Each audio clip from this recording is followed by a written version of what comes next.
Hello, my darling, and welcome to today's story time. Today begins our second day of the 12 Days of Christmas with The Christmas Cabin by Ronald Paxton. And now, on with our story time. Something was wrong. The cabin was dark. Arthur always turned on the table lamp by the bookcase and the front porch light whenever he left home for any period of time. Now, only a full moon enabled him to see the outline of his cabin from the top of the gravel driveway. He cut the engine, killed the lights, and stepped out of the truck. Arthur crept through the woods, taking a path that brought him to the side of the cabin closest to the lake. The absence of any vehicle in the driveway told him that any intruder had come by boat or by foot. The reflection of a flashlight from inside the cabin hit the window above Arthur's head. He ducked and slipped around to the back of the house. Down by the shoreline, water lapped against a flat-bottomed john boat tied to the small floating dock. Arthur risked a peek through the kitchen window. A large figure wearing a black hoodie was going through his desk. He sprinted down to the dock and waded into the water next to the shallow boat. Arthur glanced up the hill. The cabin was still dark. The water was freezing. He reached in his back pocket and went to work. 5 minutes later, he stumbled out of the lake. A light was on in the cabin. The hooded figure rounded the corner of the house and started toward the boat. Arthur hit the ground and tried to roll away from the moonlight. The man, it had to be a man judging from his size and gait, moved quickly onto the dock and reached for the bowline. Find anything good? The intruder jumped like he'd stepped on a snake. Arthur moved closer. There was a man, probably 20 years younger, 3 or 4 inches taller, and 50 pounds heavier than Arthur. 6 years of military service, including 2 tours in Afghanistan, had taught him that there was no such thing as a fair fight. Someone always had the advantage. Only a fool thought otherwise. The man turned and Arthur kicked him in the crotch. The trespasser howled and dropped to the ground. I asked you a question. Arthur watched the hooded man raise his head and struggle to his feet. Arthur punched him in the throat. 2 days before Christmas. 2 days, and you're out here robbing lake cabins. He watched the man struggle to speak, struggle to breathe. Probably had a crushed larynx. So what? Merry Christmas. Arthur yanked the man's wallet from his back pocket and studied the driver's license. He lived on the other side of the lake. A neighbor robbing a neighbor. Lovely. Get out of here, now. The man wobbled onto the dock, one hand massaging his throat, and half fell into the boat. Arthur launched the wallet, frisbee style, across the black water. He watched the boat peel away from the dock. It would be close, even with the moonlight. It would be too dark to see the small hole he had gouged in the floor under the back seat. The night was still. Arthur listened to the fading sound of the john boat slapping the water.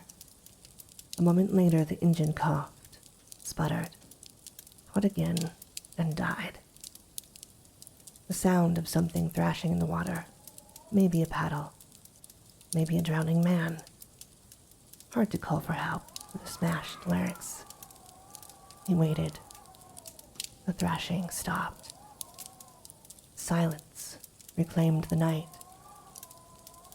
Arthur turned away and walked up the hill to his cabin. Melissa had told him back in January that she wanted a divorce. He'd been stunned, although, in retrospect, he shouldn't have been. She had often joked about how she always dreamed of marrying a doctor, but had settled for a veterinarian Except it wasn't a joke. Her accusation that he loved the dogs and cats he treated more than he loved her had baffled Arthur. He had never thought of love as a contest.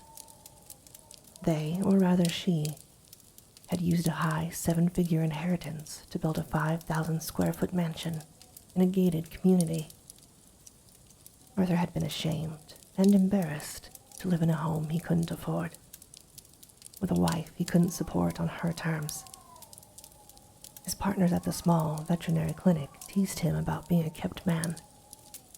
It hurt. The papers arrived the first week in February.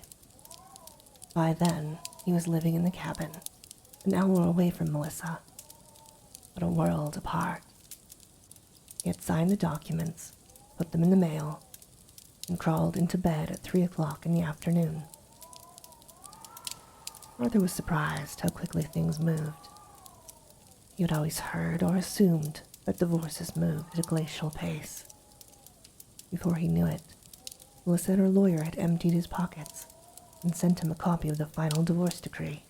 A month later, Arthur sold his stake in the clinic to his partners, and then embarked on his retirement 20 years early. It hadn't always been bad between them, though. They had talked about having 2 children, but stopped after 1, after Melissa swore she would never endure another pregnancy. Patrick was a healthy baby, well-loved, completely spoiled. Arthur was happy. His family was complete.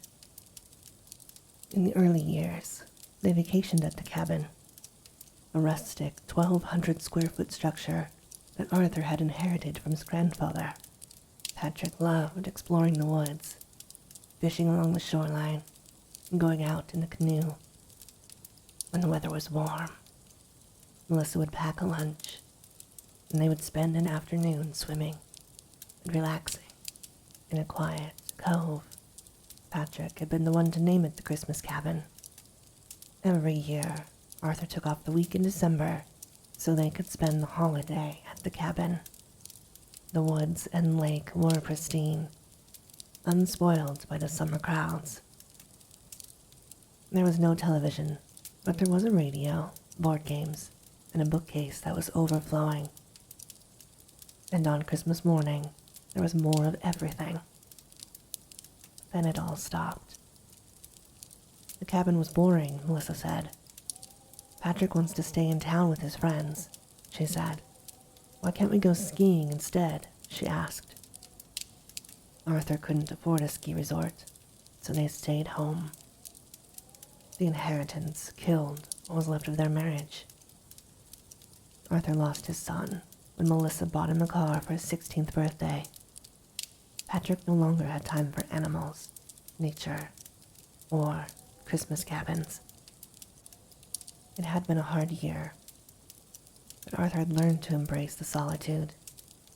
He filled his days with chopping wood for the fireplace, cutting grass, keeping the driveway cleared, and doing small repair jobs around the cabin.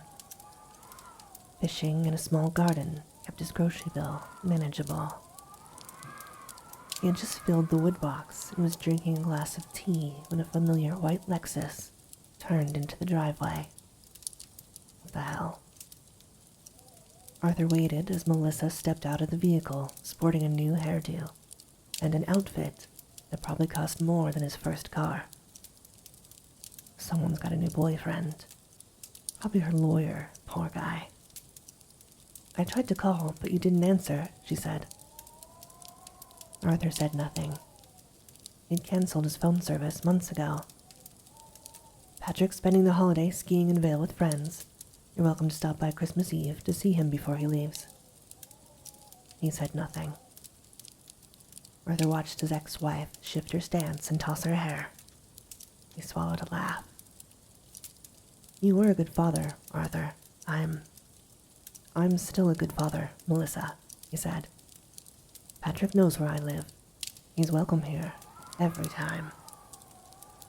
She nodded and turned to go. Melissa. The look on her face was unreadable. Hope mixed with a dash of shame A pity. Patrick's welcome here. You are not. Don't come back. He waited for the Lexus to disappear before hurling his glass at the nearest pine tree. What a witch. Takes everything I own and then stops by to rub it in my face. Time to put up no trespassing signs and a chain across the driveway. Arthur got up Christmas morning, determined to ignore the calendar and fill his day with hard work. Physical exhaustion was the key to surviving a joyless holiday without a tree, decorations, gifts, or family. It was also the key to dealing with the likelihood of living in the cabin for the next 30 or 40 years before dying alone and forgotten. He worked straight through lunch and quit around 3 o'clock. Arthur was opening a can of soup when he heard a car door slam. Patrick? Arthur had told himself not to get his hopes up. His son wouldn't have time to stop by the cabin before Vale. He opened the door and stepped outside. The smile on his face died. You? What the? Yes, me, said the man, back from the dead. I brought Christmas dinner for the most miserable person on the planet, next to me. Arthur watched the man lift a large container from the back seat of his truck and walk past him into the cabin. He laid the food out on the kitchen counter and grabbed 2 plates from the cabinet. Let's eat. The smells brought memories rushing back and destroyed Arthur's willpower. He filled his plate and sat down, unsure whether to expect an explanation or a beating. Why? The man shrugged. I got laid off 4 months ago and couldn't find work. I'm still getting unemployment, and I've got some savings, but Bella needs medical treatment. I don't have the money for that. This cabin, it felt so lonely, so sad.